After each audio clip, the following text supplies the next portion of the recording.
النهارده هجاوبكم عن سؤال سألتوني عنه كتير جدا. ايمن انا عايز اجي ادرس في ايطاليا. ايمن انا نفسي اجي ادرس في ايطاليا. ايمن ادرس فين في ايطاليا؟ هجاوبكم النهارده في فيديو بسيط وسريع كده عن الكام سؤال دول. يلا بينا. ثلاث حاجات عشان تفكر تعمل الموضوع دوت لازم تسأل نفسك ثلاث أسئلة. تمام. أول سؤال هو عايز تيجي تدرس إيه في إيطاليا؟ أو عايز تطلع تدرس في إيطاليا ليه؟ السؤال التاني هو هتدرس باللغة الإيطالية ولا هتدرس باللغة الإنجليزية؟ أوكي؟ والسؤال التالت هو معاك سيولة قد إيه أو أهلك معاهم سيولة قد إيه عشان تصرف على نفسك دراسة هنا في إيطاليا؟ يعني قصدي مش هنا في إيطاليا بقى، قصدي على أي دولة غير الدولة اللي أنت عايش فيها. أوكي، تعال نبدأ من أول سؤال. أول سؤال هو أدرس في إيطاليا أو أنا هدرس في إيطاليا ليه؟ لما أنت تجاوب على نفسك في السؤال دوت ممكن تقول لنفسي مثلا أنا عايز أدرس في إيطاليا عشان البلد دي أنا بحبها، عشان البلد دي جميلة، عشان أنا كان نفسي أسافرها. أوكي معاك. تمام. ممكن تبقى سبب من الأسباب بس ما تخليهاش السبب الأساسي. أوكي. اللي لازم يحكمك في النقطة ديت هي أنت طالع تدرس إيه. تمام. أنت هتطلع تدرس إيه؟ هتطلع تدرس إيه في إيطاليا؟ لو أنت لسه مش عارف في دماغك أنت هتدرس إيه الموضوع سهل. تمام. هقول لك ادرس في ايطاليا، دور على الحاجه اللي ايطاليا مشهوره فيها وابدا ادرسها. تمام. لكن لو انت عارف اوريدي انت هتدرس ايه يبقى ما تقولش انا عايز ادرس في ايطاليا، قول انا عايز ادرس في جامعه كذا. ايه هي الجامعه الكذا دي؟ الجامعه ديت اللي هي الجامعه المشهوره في الحاجه اللي انت نفسك تاخدها. اوكي. مثلا انت بتحب مثلا الاقتصاد، يبقى شوف احسن الجامعات اللي موجوده في اوروبا. تمام. او في اسيا كمان اللي بتدي شهاده معتمده وشهاده حلوه. تمام. في الاقتصاد. انا عايز مثلا ادرس علوم سياسيه. تمام. هشوف اشهر جامعه في العالم بتدرس علوم سياسيه، وخصوصا كمان في الاماكن اللي حواليا، لان انا كل ما ببعد كل ما المصاريف بتاعتي بتزيد. اوكي. خلينا نرجع للنقطه الاساسيه. انا عايز ادرس في ايطاليا وعارف انا هدرس ايه. تمام. انا جاي ادرس في ايطاليا، انا عايز ادرس يا سيدي هندسه معماريه. اوكي. هي دي مثلا حاجه من الحاجات المشهوره بيها ايطاليا. يعني انت عايز تيجي تدرس في ايطاليا، من اشهر الناس ايطاليا بيجوا من كل حته في العالم عشان يدرسوا عندها الموضه والهندسه المعماريه. وكمان في الفترة الأخيرة ديت كمان في جامعات بقت مشهورة قوي كمان في العلوم السياسية. لو أنا هدرس حاجة من الحاجتين الأساسيين اللي أنا قلت لك عليهم في الأول دولت هقول لك تعالى إيطاليا بقلب جامد. أوكي. بس أدام أنت اخترت الموضوع دوت هندخل على السؤال اللي بعده.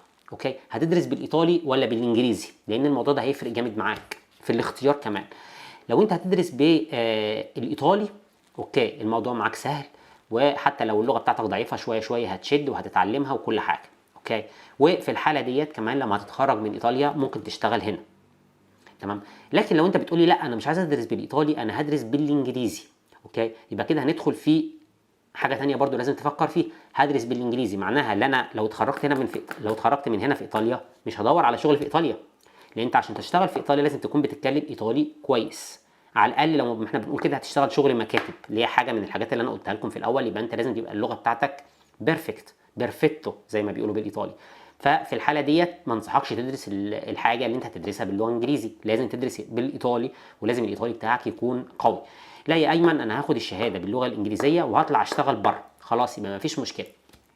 ففي الحاله ديت هقول لك الحاجه ديت من الثلاث حاجات المشهوره اللي انا قلت لك عليها في الاول. اوكي. اللي هي الهندسه المعماريه او ان هي مثلا الديزاين، كل اقسام الهندسه عموما في ايطاليا هي مشهوره بيها. تمام. والحاجه الثانيه اللي مشهوره بيها الموضه. لو في حاجه من الحاجات دي هقول لك ادرس في ايطاليا باللغه الانجليزي واطلع اشتغل بيها بره مفيش مشكله.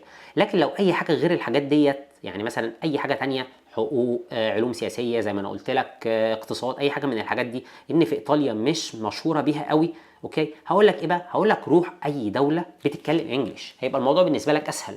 تمام. عندك بقى كل البلاد بتاعه جران بريطانيا. تمام. اللي هي مثلا انجلترا، ان هي مثلا اسكوتسيا، اللي هي جالس، اي حاجه من الحاجات ديت فاهم قصدي؟ المنطقه ديت عموما. او مثلا يا سيدي عندك امريكا، عندك استراليا، اي حاجه من الحاجات دي اللي بتتكلم انجليزي عشان الموضوع يبقى معاك اسهل، انت اوريدي بتتكلم انجلش. اوكي. هتيجي تقول لي هتعمل ايه اذا كنت مش هتدرس حاجه من الثلاث حاجات اللي انا قلت لك عليها دي؟ تمام. هندخل بقى على الجزء اللي بعده. معاك سيوله قد ايه؟ ولو ان السؤال دوت انا المفروض كنت احطه اول سؤال بس انا حطيته لك ثالث سؤال. اوكي. إيه انت معاك يعني معاك سيوله قد ايه تصرفها في انك تسافر عشان تدرس بره. لو انت الفلوس بالنسبه لك مش مشكله، خلاص بقلب جامد اعمل اللي انت عايزه كله. لكن لو انت بتحسبها 1+1=2 يبقى الموضوع هيبقى صعب شويه. تمام، لازم تدور على اي دوله تانية في اوروبا، ماشي، ممكن المصاريف عندها تبقى ارخص شويه من ايطاليا. يعني ما تحطش وتركيزك بس في ايطاليا، لان مثلا انت ممكن تدرس في روسيا، ما روسيا مصاريفها ارخص. ممكن تدرس في ليتوانيا، ليتوانيا مصاريفها ارخص على حد علمي. تمام، هتدور على البلد اللي هتبقى مناسبه للسيوله اللي معاك. اوكي، لان مثلا ايطاليا عشان شنجن، عشان العيشه فيها باليورو وحاجات من دي، المصاريف بتاعتها برضو غاليه. ممكن دراسه في منطقه تانية او في بلد تانية ما تبقاش غاليه. يعني رومانيا مثلا انا سمعت ان هي مش غاليه. اوكي، هي مش شنجن، بس انا قصدي كبلد ممكن تطلع تدرس فيها عادي. ادينا فتحنا الباب، تعالوا نكمل ونشوف احنا كنا بنقول ايه. بص يا سيدي، عشان اعمل لك الملخص بتاع الموضوع دوت في رايي ايه. عايز تيجي ايطاليا تدرس فيها، اوكي، الحاجه اللي انت لازم تركز فيها الاول تشوف الحاجه اللي انت عايز تدرسها في ايطاليا الجامعات بتاعتها ظروفها ايه. لو لقيتها الجامعات بتاعتها مشهوره بالحاجه اللي انت عايز تدرسها، تعالى بقلب جامد. وبعد كده شوف اذا كنت عايز تشتغل هنا يبقى لازم تدرس باللغه الايطالي، مش عايز تشتغل هنا وهتطلع تاخد الشهاده وتطلع تشتغل بره، ادرس باللغه الانجليزي. اوكي كده انا من الاخر يعني لميت لك الموضوع. تعال ندخل بقى على الحاجه اللي بعديها برضو، اللي ناس كتيره جدا سالتني عليها، ان هي افضل الجامعات اللي موجوده في ايطاليا. ايطاليا الجامعات بتاعتها عشان فيها جامعات كتيره من اقدم الجامعات اللي موجوده في العالم، الجامعات بتاعتها تصنيفها حلو. تمام، يعني ولا طب قوي قوي قوي قوي قوي فتبقى غاليه زياده عن اللزوم فيبقى دخولها صعب زياده عن اللزوم، مثلا زي كامبريدج زي هارفارد حاجات من دي. تمام، ولا هي في الحضيض، المستويات بتاعتها مستويات حلوه. تمام، يعني تقريبا في جامعات كتيره في المستوى بتاع من 80 ل 120، فاهم قصدي، وده مستوى كويس جدا جدا جدا. فعشان كده في ناس كتير بتيجي تدرس في ايطاليا. اوكي، لو انت هتدرس باللغه الايطاليه خليك في الجامعات الحكوميه اللي هي الحكوميه البحته، ماشي. طبعا اللي هيحكمك اللي انت تدرس في انه جامعه من الجامعات ديت الحاجه اللي انت عايز تدرسها. تمام، في جامعات بتبقى مشهوره عن جامعات في حاجات معينه، يعني مثلا لا سابينسا مشهوره في حاجات معينه، ميلانو الجامعتين بتوعها مثلا زي الساكرو كووري زي البوليكلينيكو مشهورين في حاجات معينه. تمام، حسب الحاجه اللي انت عايز تدرسها تحدد الجامعه اللي انت هتدرس فيها. اوكي، يعني ما تقولش انا عايز اروح ادرس في روما، لا، شوف الحاجه اللي انت عايز تدرسها ايه ودور على ايه الحاجه دي بتندرس في انه جامعه في ايطاليا، وافضل جامعه في الحاجه دي بتدي شهاده في الحاجه دي، روح ادرس فيها. اوكي، مثلا هديك امثله عن افضل الجامعات الحكوميه اللي موجوده في ايطاليا.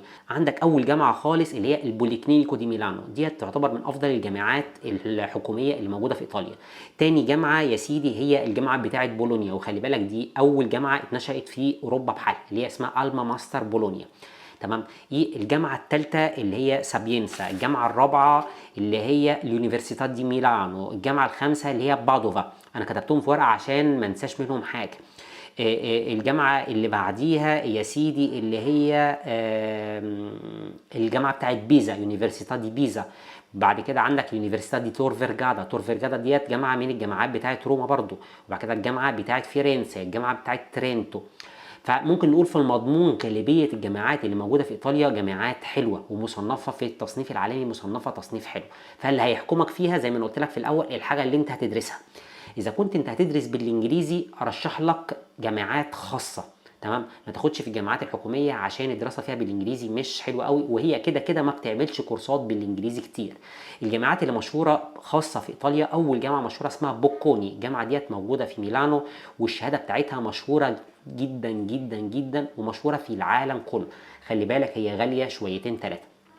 اشهر حاجه في الجامعه بتاعت بوكوني هي دراسه الايكونوميه اللي هي التجاره او الاقتصاد. تمام، تاني اشهر جامعه خاصه موجوده في ايطاليا جامعه اسمها لويس جويدو كارلي، موجوده منها في تقريبا في فلورنس، موجود منها في ميلانو، بس الجامعه مكانها الاساسي موجود في روما.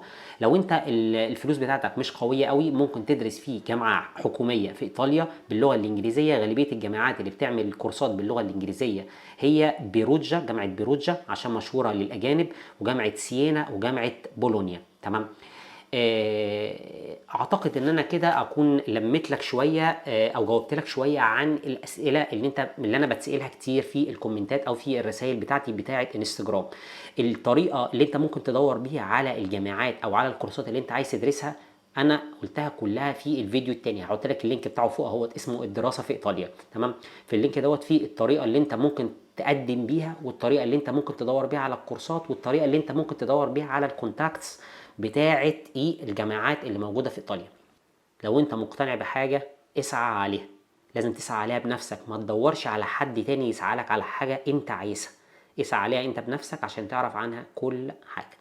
حاجه مهمه برضو كنت عايز اقولها لكم، برضو بتسألها كتير جدا، هي ايمن اقدم ازاي، ايمن اعمل ايه، ايمن انا معايا اللغه الانجليزيه قويه، هم طالبين شهادات ولا مش طالبين شهاده بيها، ايمن انا عايز ادرس بالايطالي بس اللغه بتاعتي مش قويه فانا معيش شهاده بيها. بص، النقطة إن مفيش قانون عام هو اللي حاكم الحاجات دي كلها، تمام؟ فأنا اللي أنا أقدر أقول لك عليه ادخل على المواقع اللي أنا شرحتها لك في الفيديو التاني اللي اسمه الدراسة في إيطاليا، تمام؟ هحطه لك برضو المواقع ديت، هحطها لك في الديسكريبشن تحت، تمام؟ وادخل اكتب ايميل للجامعة اللي أنت عايز تدرس فيها، للكلية اللي أنت عايز تدرس فيها، وتقول لهم أنا اسمي كذا، وتعمل برزنتيشن لنفسك وتقول لهم أنت عايز تدرس كذا، إيه المتطلبات اللي مطلوبة مني، تمام؟ هم هتلاقيهم بعتوا لك المتطلبات، في منهم بيطلب شهاده، في منهم بيقول لك انا هعمل لك تيست قبل ما تدخل، في منهم بيقول لك لا انا مفيش مشكله بالنسبه لي تعالى ادخل وخد لك 6 شهور لغه هنا، فاهم قصدي؟ كل جامعه بتختلف عن الثانيه، فعشان كده بقول لك دور بالحاجه اللي انت عايزها بنفسك، ان شاء الله حتى تتاخر سنه، يعني تدخل الجامعه في البلد اللي انت عايش فيها، وفي السنه اللي انت بتدرس فيها في الجامعه في البلد اللي انت عايش فيها تدور وتشوف هنا الدراسه في الجامعه اللي انت عايزها متطلباتها ايه، وتبدا تحضر لها ورق، فاهم قصدي؟ يعني تدخل مثلا كليه متاخر سنه مش مشكله، تمام؟ فدلوقتي بقى مستني منكم اللايك للفيديو والسبسكرايب للقناه، وما تنساش تعمل شير للفيديو عشان غيرك كمان يستفاد. اهم حاجه لو عايز اي حاجه ما تنساش تكتب لي تحت الفيديو كومنت وانا هرد عليك في اقرب وقت ممكن. الرسائل اوقات كتير انا ما بعرفش ارد عليها كلها لان الرسائل بتبقى كتير جدا، واوقات بتبقى نفس السؤال بتساله في نفس اليوم 5000 مره، ففي ناس بتزعل مني لما انا برد عليها بفيديو، بيبقى غصب عني يا جماعه، انا بعمل فيديوهات عشان اجاوب عن الاسئله اللي بتجيني كتير، تمام؟ لكن لو سؤال ما بيجينيش كتير انا ممكن اجاوبك عنه عادي، تمام؟ ودلوقتي اسلم عليكم بالطريقه الايطالي. تشاو.